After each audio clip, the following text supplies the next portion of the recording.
Greetings and welcome to another lecture in Introductory Psychology. This one involves the senses. Specifically, it involves hearing, although more specifically, it involves lack of hearing. And what I'm going to be talking about here are the two types of deafness, their possible causes, and possible treatments. The first type is called conduction deafness. Now, luckily, like many things in psychology, these are named exactly what they are. With conduction deafness, there's a problem conducting the sound from the outside world through the outer and middle ear, basically to the verge of the inner ear.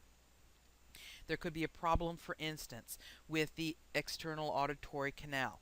Maybe there's something blocking it, wax or dirt or a bug or a bean. Is what beans in there is, whatever. Maybe there's a problem with the tympanic membrane. Maybe it has been broken. Maybe it is scarred. Maybe it has wax shoved up against it to the point where it doesn't want to vibrate anymore. Maybe there's problems in the middle ear.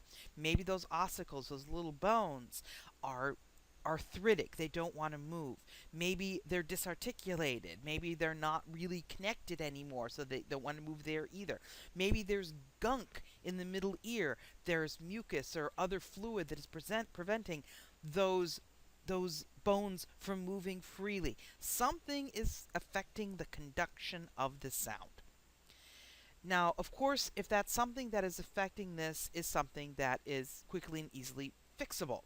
For instance, too much wax in the ear can be treated by going to the doctor and having the ears cleaned out. By the way, don't use a Q-tip for this. That will likely make it worse by shoving the wax into the eardrum and damaging it or preventing it from vibrating. If there's a problem with the middle ear, maybe an infection, once that infection is taken care of, once the fluid is drained off or the mucus is gone, that would cure that as well. But sometimes, as in the case of arthritic or disarticulated ossicles or tympanic membrane that has been broken or that is scarred, you can't fix it. The way then to treat conduction deafness is through the use of a hearing aid.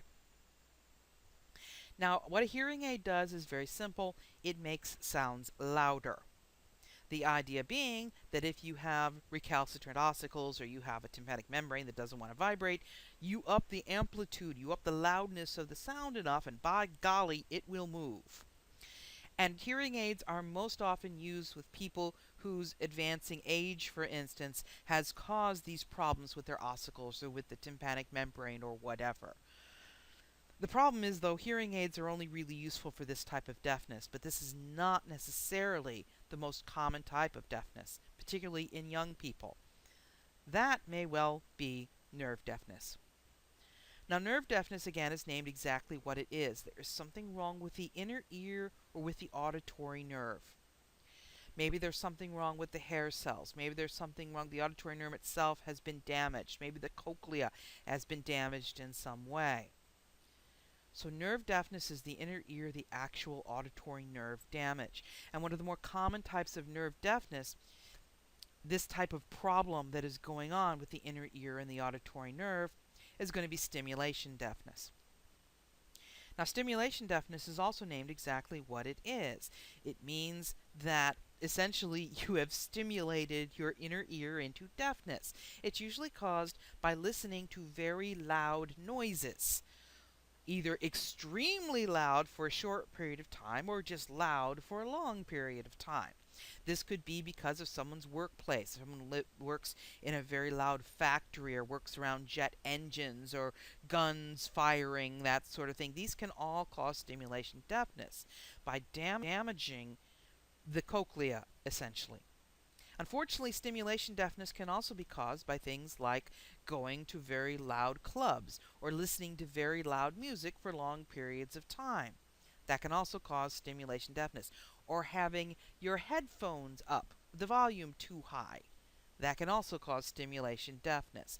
Now, what is essentially happening here with stimulation deafness is, remember that the hearing receptors in the cochlea are little hair cells. And these hair cells, needless to say, since they need to respond to the slightest movement of the air, are very, very fragile. And when you listen to something that is loud or you listen to something for a long time, what can happen is the same thing that happens to a field of grass in a windstorm. Instead of that grass, leaning over and coming back up, the grass falls over and breaks and does not stand back up.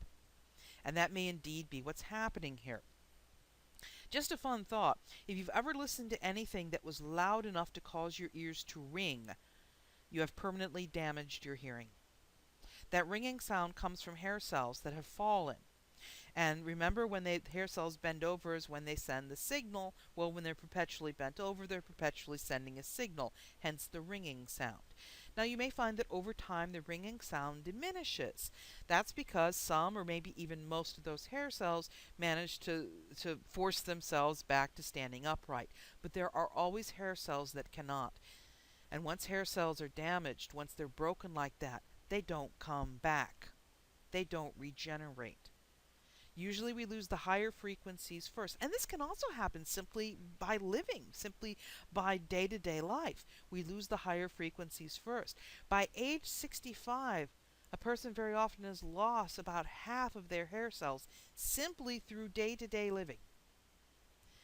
But if you're one of those people that likes to listen to your music really loud, or you are around a lot of very loud noises, particularly noises that are painful, pain is your body's way of trying to get you to stop doing something that's damaging yourself. So if you have managed to listen to very loud music for long periods of time, and a lot of people do, I'm astonished and somewhat appalled by some of my students who may enter a classroom and they could be 25, 30 feet away from me and I can hear their music from their headphones. And these are headphones that at least theoretically, play the music directly into the external auditory canal. I should not be hearing any of it. And I can hear it from 25 feet away. There has been some preliminary data that suggests that people in their 20s are showing the same type of hearing impairments that we used to see in people in their 40s and 50s because of the constant barrage of loud music, loud sounds. And I got to tell you, there's an awful lot of rock stars that are deaf as posts now, because they spent so much time in loud environments when they were younger. The problem, as I said, with stimulation deafness in general, and nerve deafness in particular, perhaps the other way around, is that there isn't a whole lot that can be done to regenerate these hair cells. There's been some preliminary research, and I suggest as soon as lots and lots of people are showing signs of this hearing impairment, we're going to see more research on it. But there really isn't a whole lot that can be done. The best that can be done at this point is a cochlear implant. Now, what a cochlear implant does is it essentially bypasses the structure of the ear almost entirely. There's a microphone someplace. Sometimes it is in a little box at a person's waist. Sometimes it's a tiny microphone that is held on actually by magnets that have been put underneath the skin, perhaps behind the ear. And they click that on, and basically that little microphone takes the sound and processes it and sends the information directly to the auditory nerve, bypassing the outer ear, middle ear, inner ear entirely. Now, there's a couple of problems with these, one of which is they don't work very well, particularly for older people. It takes a while for your brain to really learn how to translate those sounds into recognizable speech or sounds, for that matter. Children learn it a little faster. Their brains are a bit more malleable than adults are.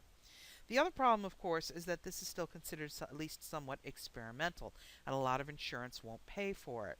And the last I saw, if you're going to be treating this sort of thing, it's kind of an elective thing, and it's going to cost you somewhere between $10,000 and $20,000 per ear, which is an awful lot of money for something that you can prevent from needing by simply turning the volume down a little bit. So trust me, you don't want to be killing your hearing at a young age. I realize that when people are young, here's my little public service announcement. I realize that when people are young, they think they're going to live forever, or ultimately they think that they don't want to get old and they're never going to get old. But I have to tell you, the vast majority of you are going to. And I suspect by the time you reach your 30s and 40s and 50s and 60s, you're really going to want to be able to hear. So my suggestion to you is turn the volume down a bit. Give your ears a break every now and again. Don't listen to music for hours and hours and hours on end, particularly louder music.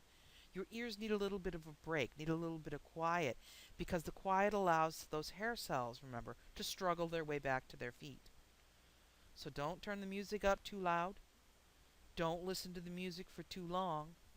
And hopefully you won't be needing one of these cochlear implants, because your hearing will be good enough.